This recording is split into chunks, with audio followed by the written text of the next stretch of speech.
बिस्मिल्लाहिर्रहमानिर्रहीम, अस्सलाम वालेकुम। आप देख रहे हैं पंजाब डिजिटल। मैं हूं रजब अली भट्टी। आज हम मौजूद हैं शोरकोट में और मेरे साथ जो शख्सियत मौजूद है कर्नल गजनफर साहब जो हैं वो एमपीए मुंतखब होकर असम्बली में पहुंचे थे और मुस्लिम लीग नून में शमूलियत की थी। कर्नल साहब मेरे साथ मौजूद भी हैं। सर, एक तो हमारा ये सवाल है कि आपने एक बड़ा फ़ैसला किया है, अहम फ़ैसला किया है कि आप जो है मुस्लिम लीग नून में शमूलियत की है। इसमें आपको नहीं लगता कि आपने आने वाली अपनी सियासत में किया है, या आपने इलाके की खातिर किया है कि यार मेरे इलाका जो है वो 5 साल मैं अपोजिशन में बैठूंगा और मेरे इलाके में कोई तरक्याती काम नहीं होगा? इस हवाले से क्या बताएंगे?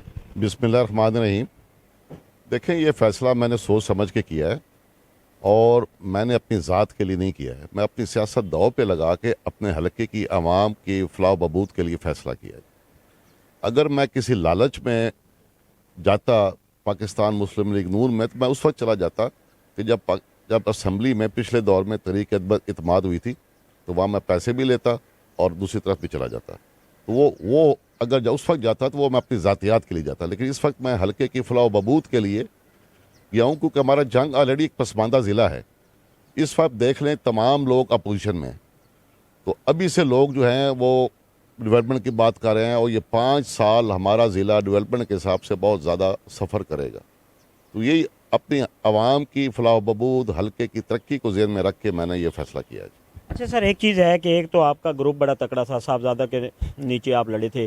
क्या आने वाले दिनों में ये तो नहीं है कि साहबजादा से आपको अलहदा होना पड़ेगा, या कहीं ये तो नहीं है कि साहबजादा और आपके ये एक मुशावरत से आप उधर चले गए हैं, साहबजादा अपोजिशन में बैठेगा? दूसरी बात ये है कि हमारे शोर कोर्ट में, जैसे आपने पहले भी फरमाया कि काम जो है ना वो पहले नहीं हुए थे, तो इस हवाले से आप क्या बताएंगे कि आने वाले दिनों में एक तो ये भी सुनने में आ रहा है कि आपको कोई वजारत मिलने जा रही है, उसमें कितनी एक सदाकत है, और आने वाले दिनों में ऐसे कौन से तरक्याती काम है? काफ़ी शोरकोट तहसील में ये झंग रोड का बड़ा इशू है, सीवरेज के बड़े मसाइल हैं, वरियाम वाला में हमने देखा काफ़ी मसाइल हैं। इस हवाले से क्या बताएं?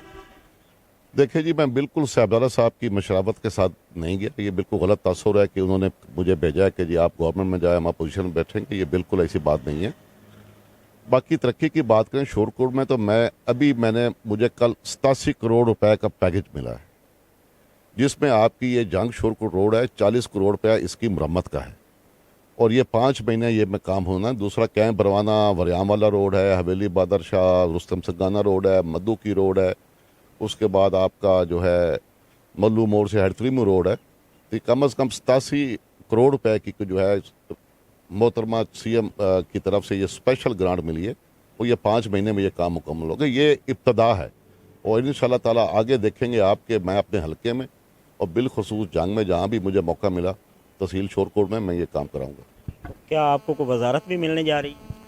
जी, मैं गैर मशरूत शामिल हुआ हूँ, मैंने कोई वजारत की डिमांड नहीं की है। ये पार्टी का फैसला है, अगर देंगे तो कबूल करेंगे, नहीं भी देंगे तो वर्कर के तौर पर हम पार्टी में काम करूँगा।